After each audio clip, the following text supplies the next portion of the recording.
The newcomer's arrival. Ambassador Catherine Morgan stood before the towering gates of the Imperial Palace, her diplomatic uniform crisp against the alien wind that swept through the capital city of Silaxia Prime. The three suns cast dancing shadows through the crystalline spires, creating an ever-shifting display of light that would have mesmerized most first-time visitors. But Kate's green eyes remained fixed on the entrance, her military training from 4 tours, with the Mars Defense Force evident in her perfect posture. "Ma'am," Lieutenant James Parker, her assistant, whispered from 2 steps behind. "They're making us wait on purpose. Standard dominance play." A small smile tugged at the corner of Kate's mouth. "Let them, James. We've got all day." She'd studied the Silaxians' psychological warfare tactics extensively. Their favorite method was using time as a weapon, drawing out moments to break the will of lesser species. What they didn't know was that she'd once spent 72 hours in a standoff with pirates in the Kuiper Belt. This was nothing. The gates finally parted with a sound like singing crystal, revealing a procession of Xilaxian nobles. Their bioluminescent robes rippled with colors that shouldn't exist, and their multiple sensory tentacles wove complex patterns in the air. Another intimidation tactic, designed to overwhelm primitive neural systems. First Minister Zixtal glided forward, his upper body swaying in what humans had learned was a sign of barely concealed contempt. "Ambassador Morgan," he said, his universal translator adding unnecessary echoes to his words. "The Imperial Court, eventually, welcomes you." The slight pause was deliberate. Kate's smile widened just a fraction. "The honor is ours, First Minister. Earth sends its regards to the Empire that has stood for 10,000 years." She bowed exactly 15 degrees, deep enough to show respect, shallow enough to signal Earth wouldn't be pushed around. The procession led them through corridors that defied physics, where gravity shifted without warning and light behaved like liquid. Lieutenant Parker kept his breakfast down through sheer force of will, but Kate noticed several other human staffers looking distinctly green. The Silaxians' psychic networks hummed with amusement at their discomfort. They entered the lesser audience chamber. Lesser, only in the sense that a gas giant was lesser than a sun. The ceiling stretched up into infinity, and the walls seemed to be made of living mathematics. Hundreds of alien diplomats from across the galaxy turned to stare at the human delegation. "Representatives of Earth," First Minister Zixtal announced, his voice dripping with fake graciousness, "you stand in the heart of civilization. 10,000 years of psychic evolution has led us to perfect order. We trust you will learn much from your time here." Kate caught the subtle emphasis on learn. They viewed Earth as a kindergartner at a university. Fine by her. She'd learned long ago that being underestimated was an advantage. The minister continued his speech, but Kate's attention was drawn to movement in the upper galleries. Prince Zexthor, the Emperor's nephew, was watching the proceedings with his primary eyes, while his secondary ones focused on something above the human delegation. Kate's combat instincts, honed through years of service, triggered a warning. She caught Lieutenant Parker's eye and made a subtle hand gesture, old military sign language for "watch your head." Years of working together meant he understood instantly when the decorative floating sphere, supposedly a priceless artifact, accidentally slipped from its anti-gravity field above them. Parker was ready. He sidestepped with military precision, letting the sphere pass through the space where his head had been. The sphere stopped just before hitting the ground, caught by Prince Zexthor's telekinesis. "How fortunate," the prince said, his voice like silk over steel, "that your reflexes prevented a diplomatic incident. Though one might question why you assumed the sphere would fall, given our perfect technology." Kate met his gaze steadily. "One never knows when gravity might assert itself, Your Highness. We humans find it best to stay grounded." The double meaning wasn't lost on the court. A ripple of psychic whispers spread through the chamber. First blood in this diplomatic dance had been drawn, and to everyone's surprise, the human hadn't lost. The Imperial Millennial Celebration turned the already spectacular palace into a symphony of light and sound. Quantum crystals pulsed in time with the psychic harmonies of 10,000 noble houses, while anti-gravity platforms carried dignitaries from 100 worlds through the vast celebratory chamber. Ambassador Catherine Morgan held the ancient Egyptian scarab in its stasis field, the gold and lapis lazuli catching the ethereal light. The artifact was over 4,000 years old, a deliberate choice. Let the Thylaxians see that while they built their empire, Earth had already been creating beauty. Forward, Ambassador Morgan. First Minister Zixtal announced, his voice carrying an edge of boredom. Present your world's token to His Imperial Majesty. Kate began her approach, each step measured and precise. Lieutenant Parker walked 2 paces behind, carrying the activation key for the stasis field. The Emperor watched from his quantum throne, his multiple eyes reflecting different phases of reality. That's when Kate noticed Prince Zexthor shift his position. The movement was subtle, a slight realignment of his sensory tentacles, a focusing of his secondary eyes. Her combat instincts screamed a warning, but protocol demanded she maintain her pace and direction. The prince made his move as they reached the base of the Imperial days. A psychic pulse, nearly invisible even to the advanced sensors in Kate's diplomatic uniform, shot toward Lieutenant Parker's legs. In the same instant, the prince's voice rang out. How disappointing that Earth's representatives can't even maintain their balance in our civilized court. Time seemed to slow. Kate saw Parker start to fall, the stasis field control slipping from his grasp. The ancient scarab began to tilt, its protective field flickering. The prince's face held the beginning of a smirk, his upper tentacles already moving to save the artifact at the last second. After Earth's representatives had been thoroughly humiliated, Kate made her decision in a heartbeat. With the fluid motion that had won her hand-to-hand combat championships back at the Academy, she tossed the scarab straight up. The action was so primitive, so unexpected, that every psychic prediction field in the chamber failed to register it. As gasps of horror filled the chamber at her treatment of the precious artifact, Kate pivoted. Her hand moved in a perfect arc, years of martial arts training behind every microsecond of movement. The slap connected with Prince Zexthor's face, with a crack that echoed through both physical and psychic space. The prince's personal shield, calibrated to stop everything from energy beams to dark matter projectiles, did nothing to stop the simple kinetic impact of palm against cheek. His sensory tentacles went rigid with shock, their bioluminescent tips short-circuiting in chaotic patterns. Kate caught the falling scarab with her other hand, its stasis field never even flickering. The entire movement, from toss to slap to catch, had taken less than 2 seconds. Silence fell, not just physical silence, but psychic silence. 10,000 years of Imperial protocol shattered with a single strike. The prince stood frozen, a perfect red handprint blazing against his iridescent skin, his multiple eyes wide with an emotion no Thylaxian had felt in millennia. Pure, unfiltered shock. "My deepest apologies, Your Highness," Kate said, her voice carrying through the stunned quiet. "I noticed a reality-boring insect about to strike your face. They can be quite dangerous, as I'm sure you know.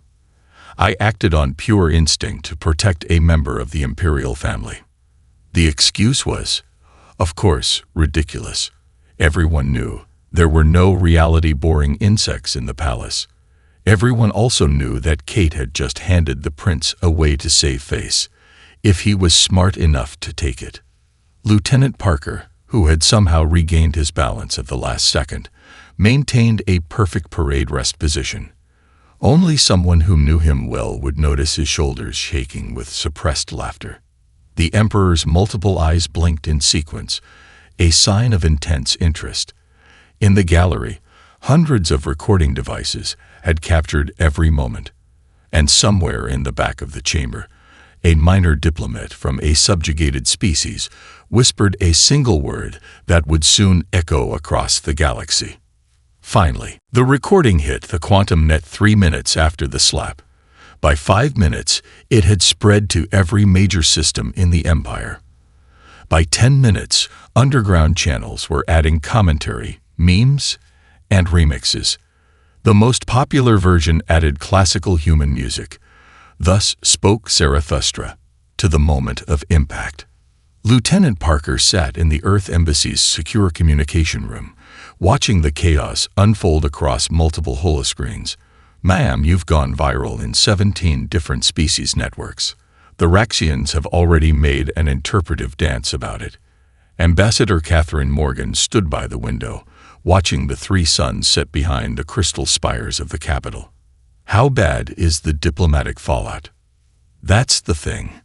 Parker swiped through several screens of data. It's not what anyone expected. The enslaved species are treating it like a religious event. The Hive Mind Collective of Sector 7 has been chanting the Hand of Freedom for 3 hours straight. A message flashed across the main screen. Another assassination team had failed to penetrate the embassy's perimeter. Kate raised an eyebrow. "Let me guess. They overplanned again." "Yes, Mom.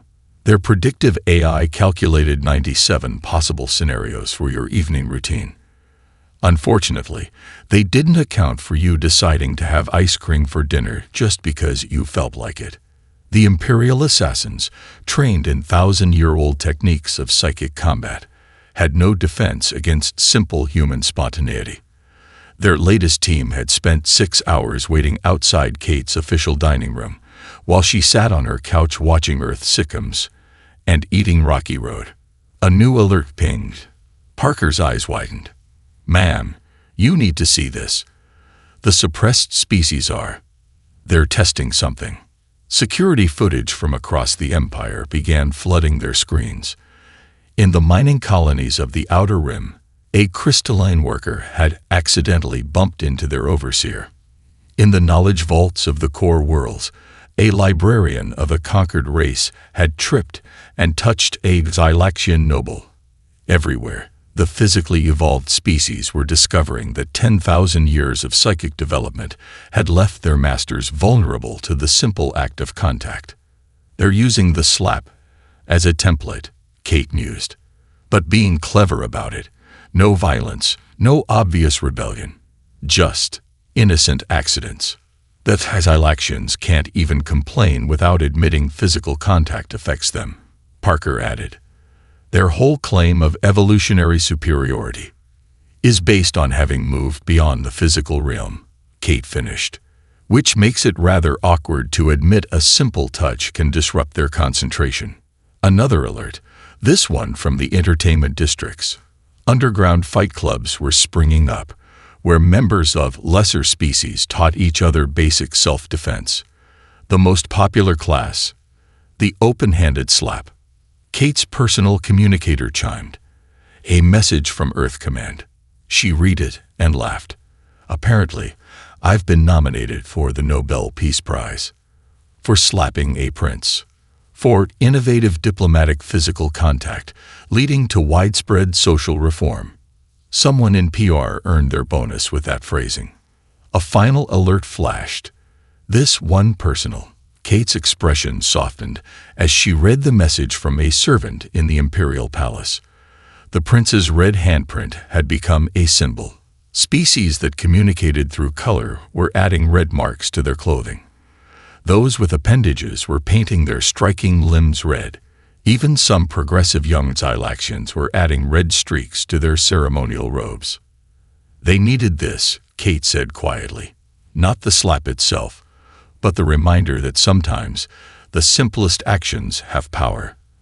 That you don't need psychic abilities or advanced technology to change things. Parker nodded, then frowned at another alert. "Ma'am, the Imperial Guard just announced they're upgrading their force fields to stop physical objects. How long will that take?" Minimum 6 months. Apparently, they have to reinvent the entire concept of kinetic energy defense. They've been focusing on energy weapons and psychic attacks for so long.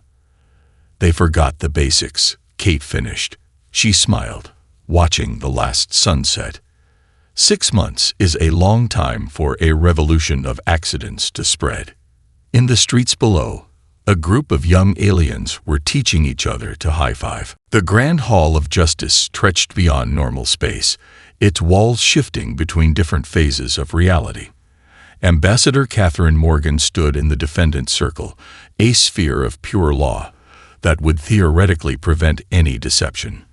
The Hylaxians had spent 2 hours trying to calibrate it for a human mind before giving up. "This trial will now commence," announced High Justice Vextil, her 7 eyes glowing with different aspects of legal authority. The Empire versus Ambassador Catherine Morgan of Earth, on charges of royal assault, disruption of imperial harmony, and... She paused, checking her notes. Insufficient appreciation of evolutionary superiority. Kate's defense team consisted of Lieutenant Parker, her universal translator, and her old high school drama teacher, Mrs. Eleanor Thompson, who had insisted on coming after watching the slap video 60 times. "Your Honor," the Imperial prosecutor began, his tentacles weaving complex legal patterns in the air. "We have assembled the finest minds in the Empire to analyze this crime. First, our quantum behavioral specialists will demonstrate the mathematical impossibility of the defendant's claim that she was acting in self-defense. A hologram appeared, showing complex equations that mapped the psychological probability fields of the incident. 3 different supercomputers had apparently crashed while trying to model human impulse decision-making. As you can see, the prosecutor continued, no rational being would respond to a minor psychic aggression with physical contact. It defies all logic. Permission to cross-examine. Kate's voice cut through the mathematical displays. Granted, High Justice Vextil said, somewhat surprised. Most defendants were too intimidated by the quantum equations to speak. Could you please define rational being according to Imperial law? The prosecutor's tentacles twisted confidently. Any entity capable of processing multi-dimensional probability matrices before taking action. Interesting. Kate smiled. And how does Imperial law define instinct? The court fell silent. The prosecutor's tentacles drooped slightly. After a long moment, he admitted, that term does not appear in our legal codes. Then I'd like to call my expert witness, Mrs. Thompson.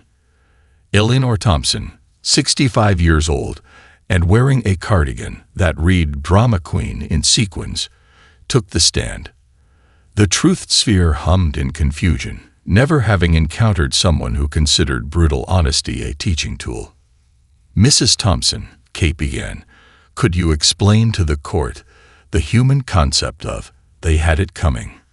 What followed was a 45-minute lecture on the history of stage combat, the importance of timing in physical comedy, and why some people just need a good wake-up slap.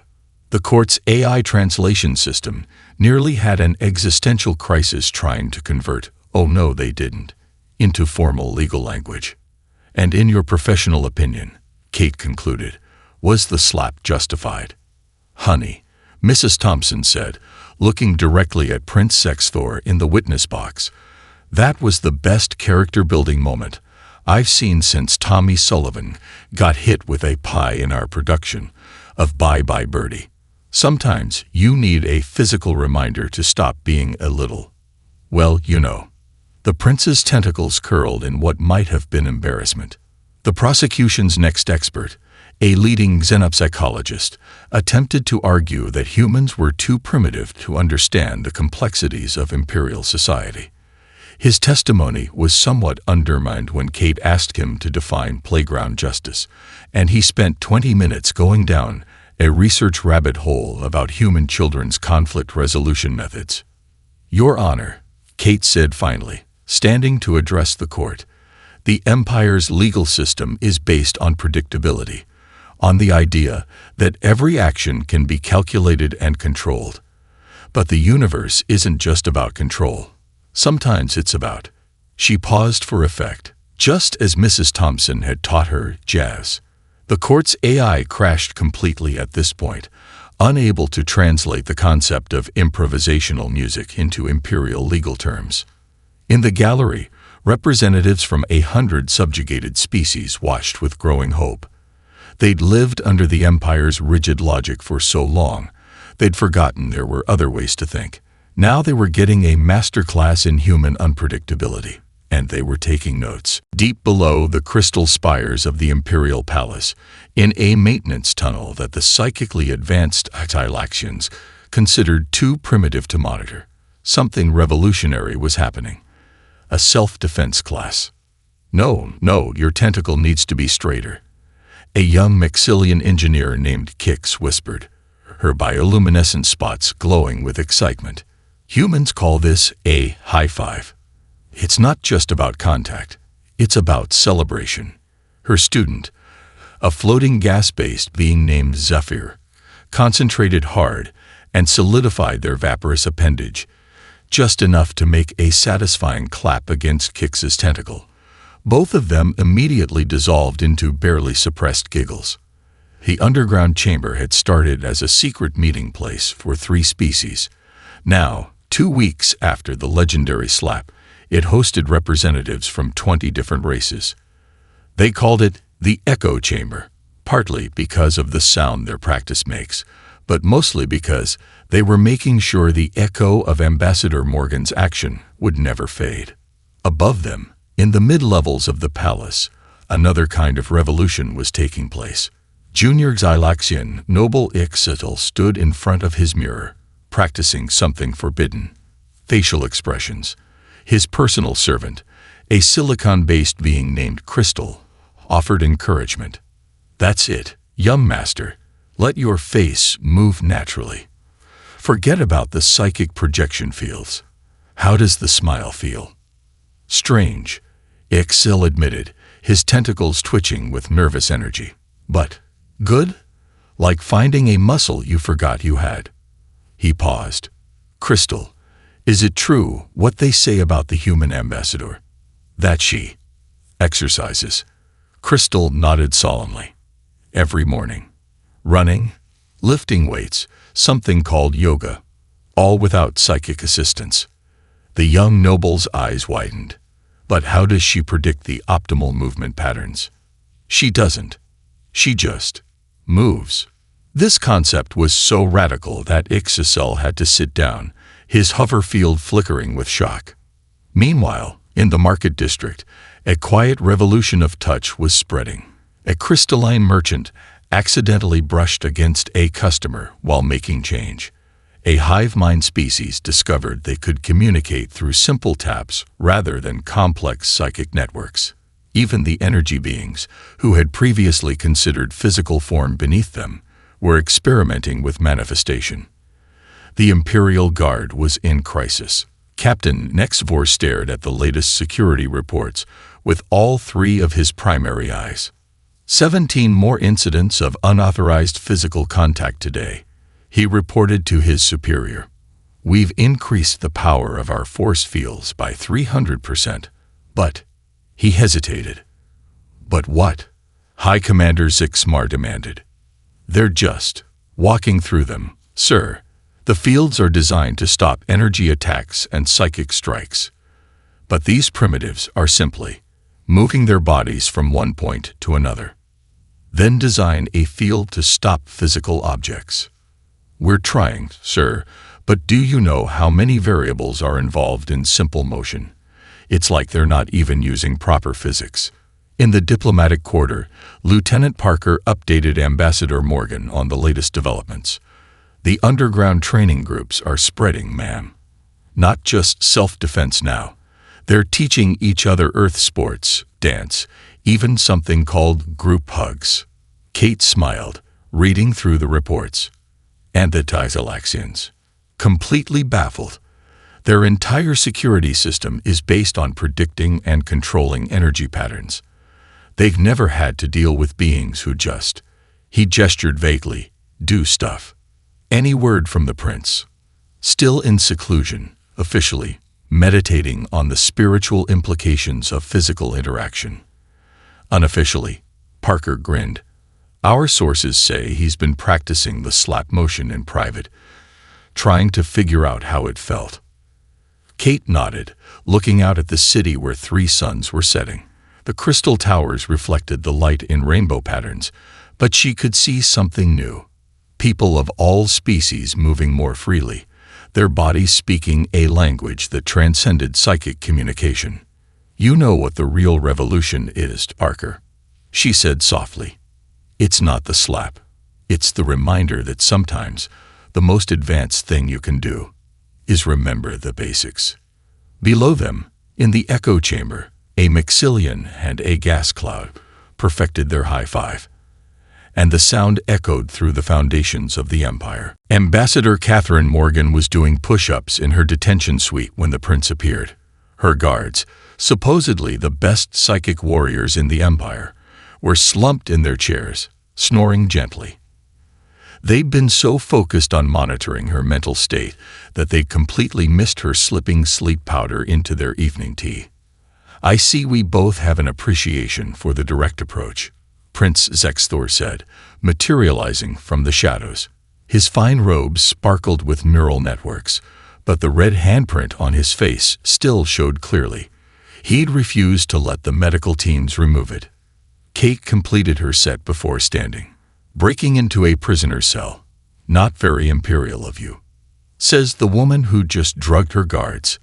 There was an unfamiliar note in his voice. Was that humor? Fair point. She gestured to the room's single chair while she sat cross-legged on her exercise mat. What brings the Emperor's nephew to visit the woman who committed an unprecedented assault on 10,000 years of evolution? The prince remained standing, his tentacles moving in unusual patterns. I need to know. How did it feel? The slap. Pretty satisfying. Actually, you have very slappable cheeks. No, he said, then paused. Well, yes, but I mean, how does it feel to just do something without calculating the quantum probabilities, without mapping the psychic consequences, without running 1,000 simulations first? Kate studied him more carefully. The prince's usually perfect posture was slightly off, and his secondary eyes kept darting to the exercise mat. Would you like to try something? She asked. His tentacles curled in surprise. Try what? A push-up. One simple, physical action. No psychic assistance, no gravity manipulation. Just you and the floor. The prince's expression shifted through several emotions: horror, curiosity, and something that might have been longing. That would be beneath my station. More beneath your station than sneaking into a prisoner's cell. He laughed, a short, startled sound that seemed to surprise him as much as her. Then, with ceremonial slowness, he removed his outer robe, revealing the simpler garment beneath. I may require instruction, he said stiffly. What followed was both comical and strangely moving. The prince of the most advanced empire in known space struggled to do something any human child could manage. His tentacles got in the way, his multiple eyes couldn't focus on one plane, and he kept instinctively trying to use his psychic powers to help. Stop thinking so much, Kate coached. Let your body figure it out. But how will it know what to do? He asked, face down on the mat. The same way your ancestors knew, before all the technology. Trust your physical form. Finally, shakily, he managed one push-up. The achievement of it seemed to shock him more than the slap had.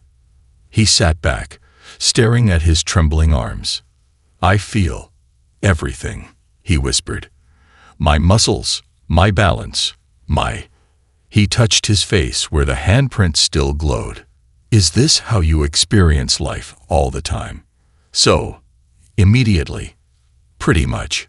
We can think and plan too, but we never lost touch with our bodies. Maybe that's what your people sacrificed for all this evolution. The prince was quiet for a long moment. There are others like me, younger nobles who question the path we're on. We see how the empire has stagnated, how we've trapped ourselves in perfect, predictable patterns. He flexed his fingers, watching the movement with wonder. We've built the most advanced civilization in history, but we can't even feel the ground beneath our feet anymore. What will you do about it? I don't know.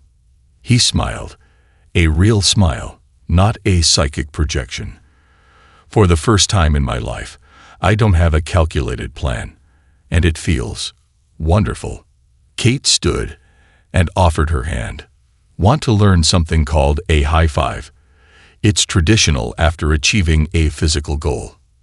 The prince of the Imperial court, heir to 10,000 years of psychic evolution, looked at her hand and made an impulsive decision. He reached out and took it. The final day of the trial drew every noble house in the empire to the Grand Hall of Justice. The crystal walls pulsed with the psychic energy of 10,000 minds, all focused on the historic proceedings. Ambassador Catherine Morgan stood in the defendant's circle, her diplomatic uniform crisp despite her detention. High Justice Vextil's voice resonated through both physical and psychic space. Does the defense have any final witnesses before the verdict? Just one, Your Honor. Kate's voice carried clear and strong. I call Prince Zexthor to the stand. The gallery erupted in whispers as the prince approached. He wasn't floating as protocol demanded, but walking, actually walking, to the witness platform. The red handprint on his face seemed to glow under the chamber's lights. Objection. The prosecutor's tentacles writhed. The victim cannot be compelled to. I choose to testify. The prince interrupted, his multiple eyes fixed on the assembly. And I am no victim. He reached the platform and did something that made the entire court gasp. He deactivated his psychic dampeners. In a society built on controlled and filtered thoughts, this was the equivalent of stripping naked. For 10,000 years, he began, we have called ourselves the peak of evolution. We left behind physical form, embraced pure thought, perfect control. He paused, then said the unthinkable. We were wrong. The court's recording systems nearly overloaded from the surge of shocked reactions.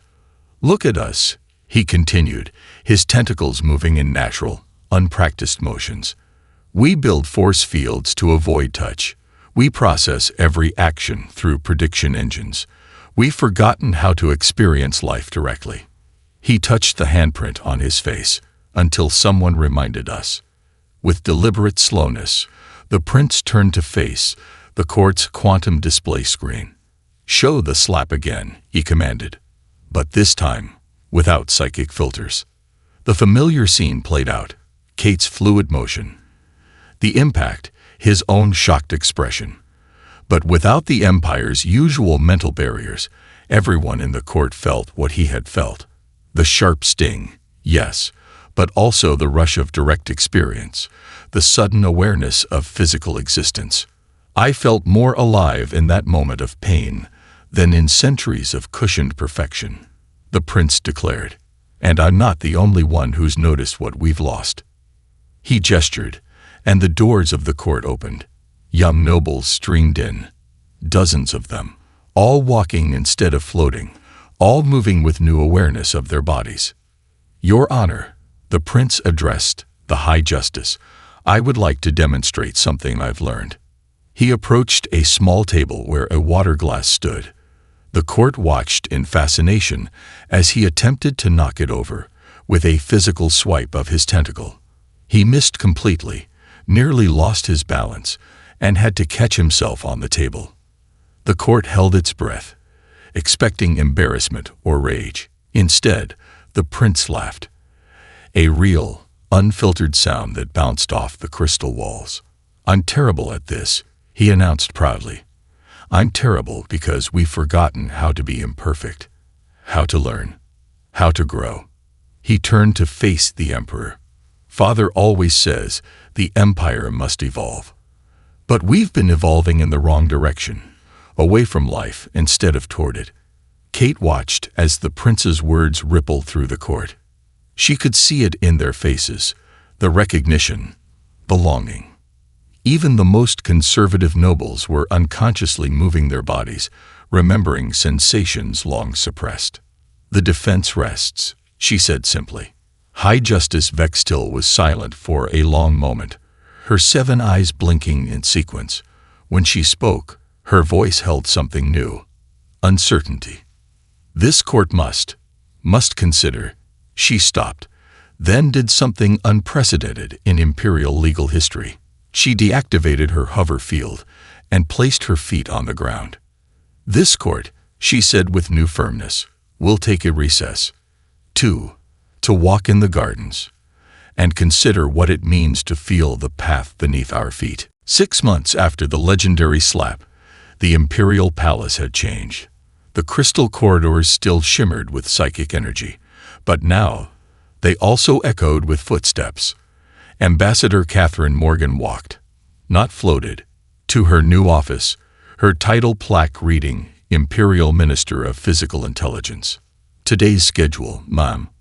Lieutenant Parker asked, matching her stride. He'd turned down 3 promotions to stay as her assistant, claiming the entertainment value was worth more than the pay raise. "The advanced movement class at 9, Kate replied, checking her notes. "The prince has finally mastered basic push-ups, and he's insufferably proud about it." They passed a group of young nobles practicing something that looked like Tai Chi, their tentacles moving in slow, deliberate patterns. The sight no longer drew stares. It had become common to see members of the Imperial court engaging in physical activities. The most popular training hall had been dubbed the Slap Gallery. A quantum crystal sculpture dominated its center, capturing the moment of impact in frozen light. Around it, species from across the Empire learned not just self-defense, but the joy of movement itself. "Minister Morgan," a familiar voice called.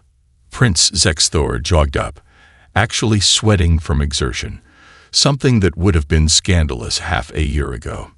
The red handprint had faded, but he'd had the pattern tattooed in its place, starting a fashion trend among the reform-minded nobility. "Your Highness," Kate nodded. "Ready for today's session?" "Actually, I wanted to show you something first." His eyes sparkled with excitement, all of them, which was quite a sight. "The Educational Reform Committee just approved our new curriculum." He handed her a crystal tablet. The screen showed classes like practical physics through dance, meditation in motion, and contact chemistry, understanding reactions through touch. The committee argued for 3 days about including physical education, the prince said. Then someone's child asked why they never got to play like human children do. That started a 6-hour discussion about the role of play in development. Kate smiled, remembering how the Empire had initially viewed human children as defective for their need to move and touch. Now, young Zylaxians were being encouraged to explore their physical forms alongside their psychic abilities. "How's the boxing going?" she asked. The prince rubbed his primary head ruefully. "I still telegraph my punches by thinking too loud. But I've almost mastered the jump rope. Only tangled my tentacles twice yesterday." They reached the training hall, where an unusual gathering was taking place. Representatives from 20 different species were attempting to learn the electric slide. The sight of a gaseous being, 3 crystalline entities, and a hive mind colony moving in sync to Earth music was both ridiculous and somehow beautiful. "You know," Kate said, watching the scene, "when I slapped you, I expected execution or war. I never thought it would lead to interspecies dance classes. And I never thought being slapped would be the best thing that ever happened to me." The prince chuckled. "Father said something interesting yesterday. He said perhaps true evolution isn't about leaving the past behind, but about carrying forward the best of what we were while growing into what we can be." A commotion at the door drew their attention. The High Justice had arrived for her private yoga session, her formal robes replaced with something that looked suspiciously like Earth exercise wear. Speaking of evolution, Kate nodded toward the latest class schedule. I see you've added something called Imperial Improv Theater. Mrs. Thompson's idea. The prince grinned. She says we need to learn how to react without planning everything. Though she did ban me from the stage after I tried to calculate the optimal timing for a pie in the face. How'd that go? I got the math perfect, but it turns out comedy doesn't care about math. The morning sun, all three of them, streamed through the crystal walls, catching the quantum sculpture just right. For a moment, the legendary slap played out again in light and shadow, a reminder of how sometimes the biggest changes come not from grand plans or advanced technology, but from one simple, human moment. Ready for your advanced class? Kate asked. The prince of the Imperial court, reform leader and enthusiastic student of human physical culture, straightened his training clothes. Ready, he said, though I still don't understand why it's called a high five when we can use any number of appendages. That's the spirit, Kate laughed. Now, let's work on your cartwheel.